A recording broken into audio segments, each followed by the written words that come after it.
Hello, my dear friend. I hope you are doing great. Welcome back to my channel. If you have not subscribed it, please subscribe it, press the bell icon, hit the like button also. Friends, I am here to assist you for the UPSC preparation. Whatever I am providing here, that is the precise study for the UPSC and all the state PCS examination. Friends, do not worry about the preparation because whatever I am providing here, that is the data from the prominent institution. I am providing all the data within the free amount here. Come along with me and reach up to the zenith of your career. Okay friends, let's get started. Today questions. Today I will talk about the 29th video of the UPSC preliminary mock test series. ये video Hindi and English में रहेगी और आने वाले examination जैसे 9th of अक्टूबर का है आपका एग्ज़ाम, तो इसमें आपको बहुत सारा हेल्प करेगी। स्टार्ट करते हैं 81st क्वेश्चन से। Which of the following parts of the constitution direct the state to implement a social order permeated by justice, social, economic and political. A है प्रीएम्बल, बी है डीपीएसपी, सी है fundamental rights और D है fundamental duties. तो इसका solution B है। और friends, साथ के साथ अटैम्प्ट करते रहोगे तो आपको आने वाले एग्जामिनेशन में कोई भी इशू नहीं रहेगा, आराम से आप एग्ज़ाम निकाल के ले जाओगे। ए है जो फर्स्ट स्टेटमेंट ए है इनकरेक्ट है। The preamble mention justice, social, economic and political but it does not direct the state to implement it. तो प्रीएम्बल में जस्टिस के बारे में बात की है, social, economic and political, but ये डायरेक्शन नहीं देती है स्टेट को इम्प्लीमेंट करने के लिए। बी स्टेटमेंट करेक्ट है। Article 38 of the Indian constitution DPSP, directive principle of state policy, राज्य के नीति निर्देशक सिद्धांत। It is study of the state to promote the welfare of the people by securing a social order through justice, social, economic and political, to minimize inequality in income, state and facility and opportunity. C statement incorrect है। Fundamental rights envisages to ensure equality and justice in the political sphere.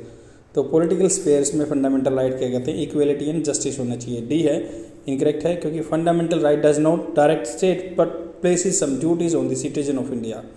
तो duty क्या है, duty impose करते हैं कुछ आदमियों पे, citizen of India पे। नेक्स्ट क्वेश्चन पे चलते हैं। Which of the following conditions is or are ideal for the formation of the dew? Clear night sky. Second, high relative humidity in the atmosphere. Third one is winds blowing at high speed. कौन सा answer correct है, आप अपना answer mark कीजिए। A है first and second, B है second and third, C है third only और डी है फर्स्ट, सेकंड एंड थर्ड। इसका सॉल्यूशन ए है। ड्यू क्या होता है? Dew is a form when moisture present in the air gets deposit in the form of the droplets of water on the cold surface of object. These cooler object surface may be grass blades, plant leaves or stones. First statement correct है। For the formation of dew, clear sky is required. It enables the terrestrial radiation to escape and hence helps in rapid cooling of the ground surface. The cool ground surface will help in dew formation. Second statement correct है। Air which is almost saturated with water vapor, बहुत सारे water vapour हैं, saturated हो गई है, मतलब relative humidity ज़्यादा है।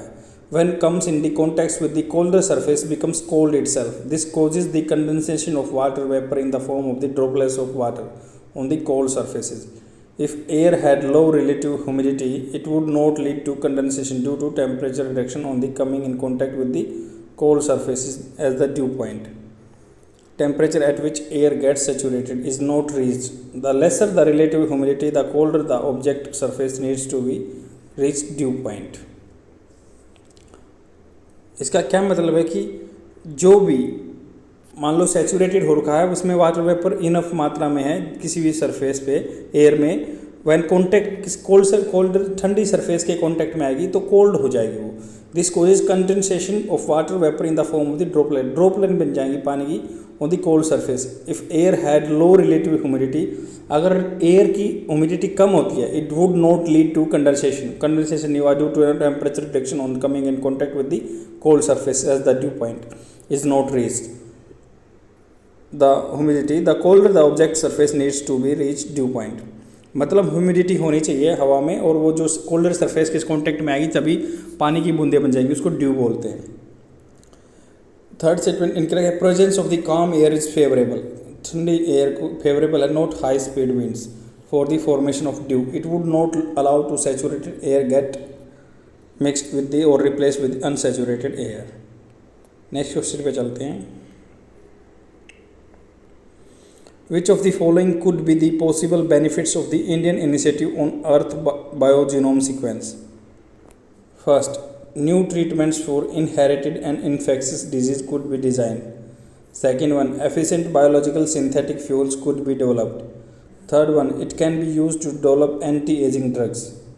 कौन सा स्टेटमेंट करेक्ट है, आप अपना आंसर मार्क कीजिए। ए है फर्स्ट एंड सेकंड, बी है सेकंड एंड थर्ड, सी है फर्स्ट एंड थर्ड और डी है फर्स्ट सेकंड एंड थर्ड। तो इसका सॉल्यूशन डी है। The Indian initiative on earth biogenome sequence is a national wide project. जो Indian initiative है earth biogenome sequence is a national wide project to decode the genetic information of all known species of the plant and animal in the country. तो India का ये initiative है बायोजीनोम sequence का national wide project है, decode the genetic information of all known species of the plants and animal in the benefits. मतलब जो country में जितने भी एनिमल्स हैं उनका जीनोम सीक्वेंस को डिकोड करना, उनको जीनोम सीक्वेंसेस क्या हैं। फर्स्ट स्टेटमेंट करेक्ट है। One of the possible benefit of the India initiative on earth biogenome sequences is the development of new treatments for inherited and infectious disease. मतलब genome sequence का पता चल जाएगा तो जो पूर्वजों से बीमारी चली आ रही है उसका इलाज हो सकता है। सेकंड स्टेटमेंट करेक्ट है।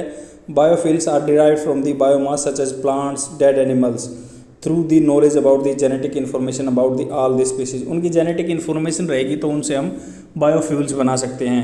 One can easily develop a biofuel that gives better energy output.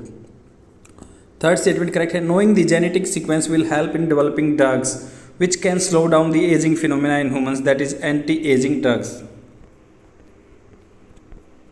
Next question पे चलते हैं। With regard to the MSP regime in India, which of the following statements is or are correct? MSP क्या होता है? MSP is provided only for the food crops. Second है, international price situation is considered while determining the MSP for a crop. Third है, the price is announced after the cultivation of a particular crop. कौन सा statement correct है, आप अपना answer mark कीजिए।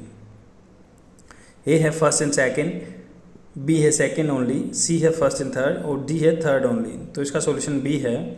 MSP is a form of the market intervention by the government of India to ensure agricultural producer against any sharp fall in the farm prices. Statement one incorrect है। MSP is announce for the 22 mandated crops and fair and remunerative price for the sugar cane. MSP क्या announce किया गया है 22 फसल के लिए, mandate fair and remunerative price for the sugar cane है। Sugar केन के लिए एफआरपी बोलते हैं, वो गेहूं जैसे चावल और धान वगैरह जो भी है इनके लिए एमएसपी बोलते हैं। The mandated crops are the 14 crops of the kharif season. Kharif season जैसे जो आपके गेहूं से अपोजिट में रहती हैं, बाजरा वगैरह ये खरीफ सीजन में आती है। 6 रबी क्रॉप्स, रबी जो गेहूं के टाइम के बोई जाती हैं, एंड 2 अदर कॉमर्शियल क्रॉप्स। दस both food and commercial crops and part of the MSP policy. मतलब 22 फसलें खरीफ, रबी और कॉमर्शियल क्रॉप्स को मिला के। सेकेंड स्टेटमेंट करेक्ट है। The commission on the agricultural cost and price takes into account cost of production, जो production के cost लगी हुई है, changing in the input price, जो इनपुट प्राइस है उसमें चेंज हुए हैं, input output price parity, trends in the market price, demand and supply, international price situation among other factors. जो इंटरनेशनल प्राइस सिचुएशन भी इसको फैक्टर में लिया जाता है। थर्ड स्टेटमेंट इनकरेक्ट है। The minimum support price are announced by the government of India at the beginning of the sowing season. बोने से पहले ही एमएसपी डिसाइड हो जाता है। नेक्स्ट क्वेश्चन पे चलते हैं। Consider the following statements regarding the super moon. First है, it is used to refer a full moon which coincides with apogee. तो ये क्या फुल मून जो कंसाइड्स करता है अपोगी के। सेकेंड है, it causes higher than the usual tides in the ocean. Third है, it has no precise astronomical definition. कौन सा स्टेटमेंट करेक्ट है, आप अपना आंसर मार्क कीजिए। ए है फर्स्ट ओनली, बी है फर्स्ट एंड सेकंड, सी है थर्ड ओनली और डी है सेकंड एंड थर्ड। तो इसका सॉल्यूशन डी है। फर्स्ट स्टेटमेंट इनकरेक्ट है। Full moons can occur at any point along the moon elliptical path. तो फुल मून कभी भी हो सकता है एनी पॉइंट मून के एलिप्टिकल जो पाथ है उसके through. But when A full moon occurs और एट और near the perigee it looks slightly larger, perigee दूर रहता है, जो लार्जर दिखाई देता है, brighter than the typical full moon, that's what the term supermoon refers to. ये पेरिगी पे होता है, फर्स्ट स्टेटमेंट इसलिए इनकरेक्ट है, अपोगी पे नहीं होता है, पेरिगी होता है दूर। An extra close or new or full moon causes higher than the usual tides are known as perigean tide. Perigean tide बोलते हैं उसकी वजह से, perigean tides are higher tides than they occur during a new or super moon. Third statement correct है, because super moon is not an official astronomical term, there is no definition about just how close to perigee the full moon has to be called super. मतलब चंद्र ग्रहण जो होता है, super moon बड़ा moon दिखाई देता है, उसके लिए टर्म कोई साइंटिफिक डिफाइन नहीं की गई है। Generally a super moon use to refer to a full moon 90% bigger than the it's usual size and closer to perigee. Next question पे चलते हैं। Consider the following statements with reference to the CBI। First है, it investigates causing cases involving the serious crimes. Second है, it does not come under the administrative control of any ministry. Third है, the judiciary can order the bureau to investigate a crime anywhere in the country without the consent of the concern state. कौन सा statement correct है, आप अपना answer mark कीजिए। A है first and second, B है second and third, C है first and third और डी है first second and third. C solution correct है। The following broad category of the criminal cases are handled by the CBI। First, cases of the corruption and fraud committed by the public servant of all central government departments, central public sector undertaking and central financial institution। तो ये broad category है criminal cases की CBI के द्वारा। मान लो corruption या fraud के हैं committed by the public servant में, कोई सेंट्रल गवर्नमेंट का एम्प्लॉय है, वो अगर फ्रॉड कर रहा है, या सेंट्रल पब्लिक सेक्टर अंडरटेकिंग है जो PSUs हैं, या सेंट्रल फाइनेंशियल इंस्टीट्यूशन है।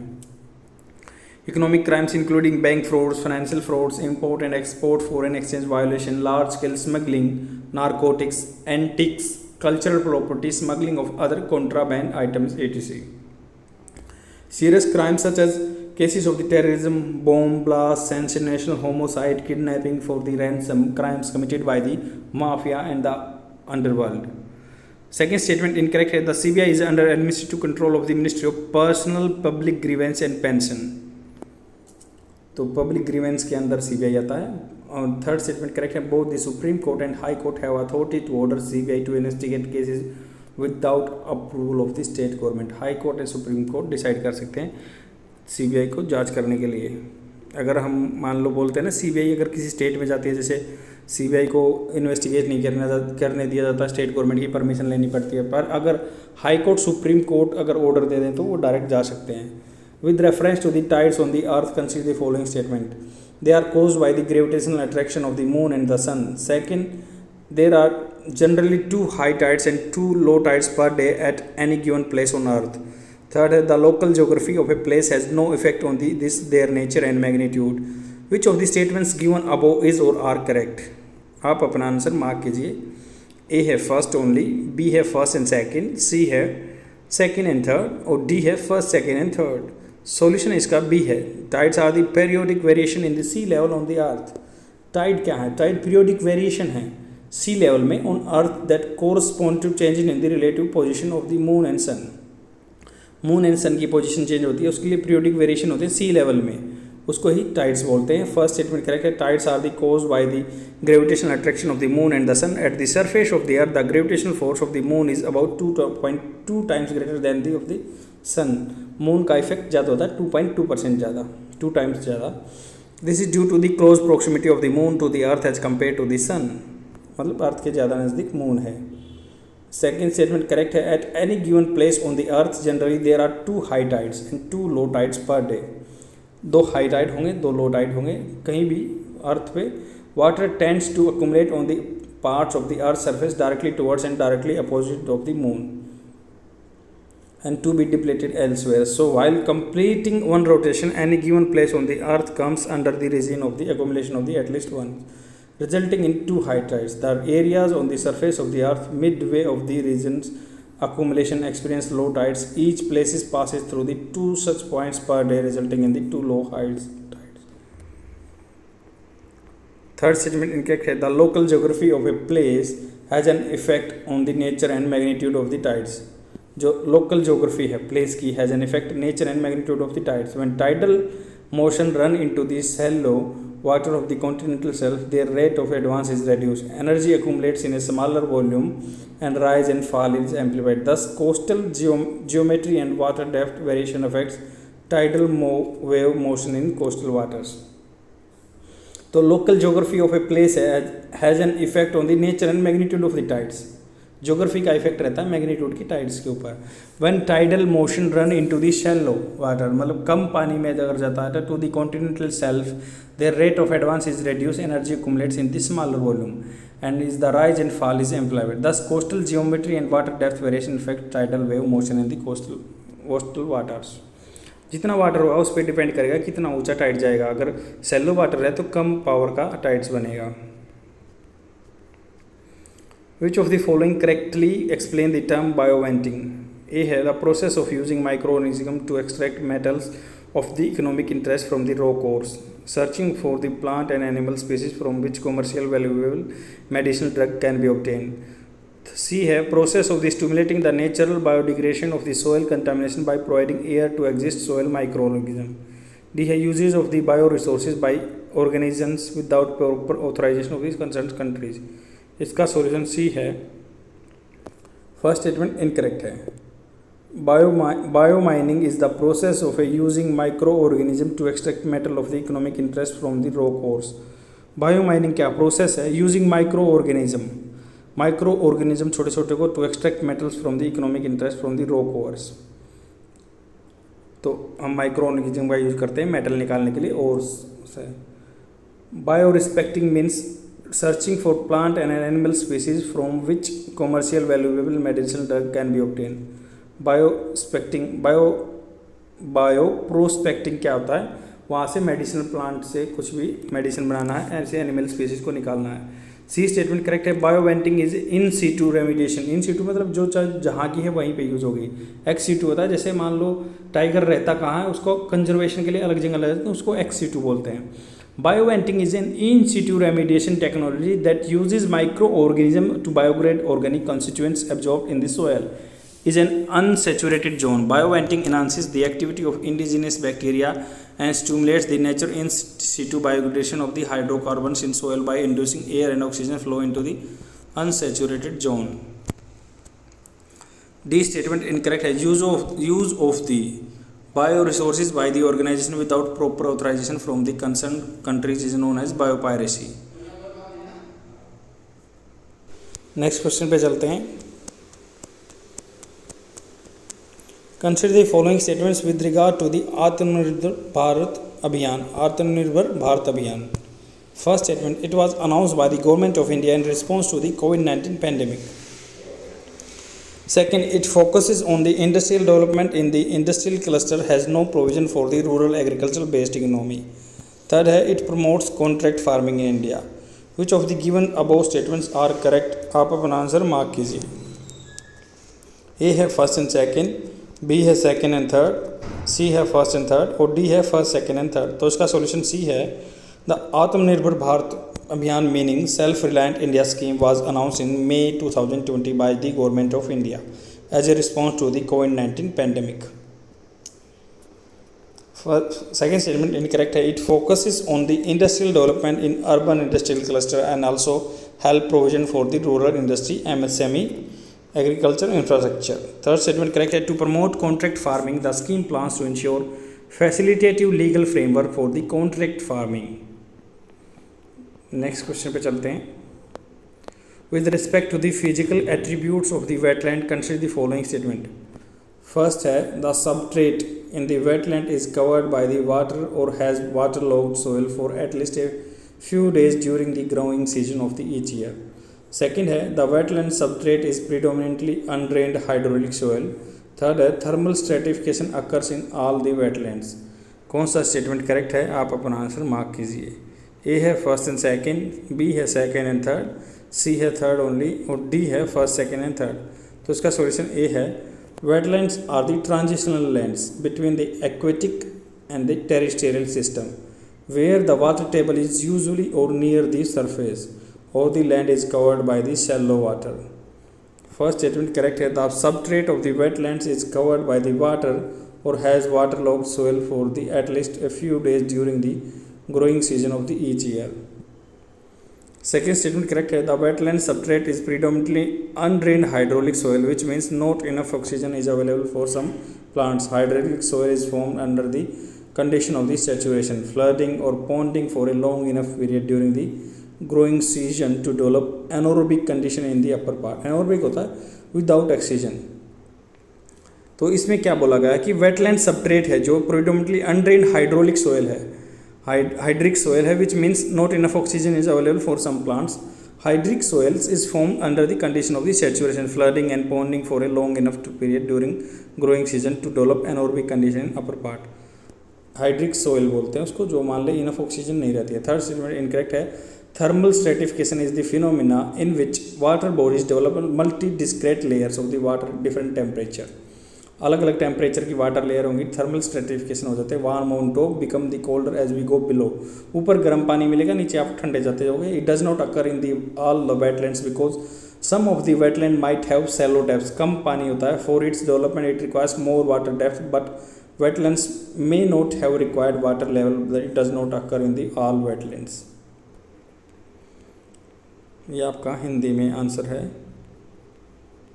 That is all for today. I will come tomorrow with more questions. Please share my video among your friends so that they can get benefited. Thanks for watching. Bye.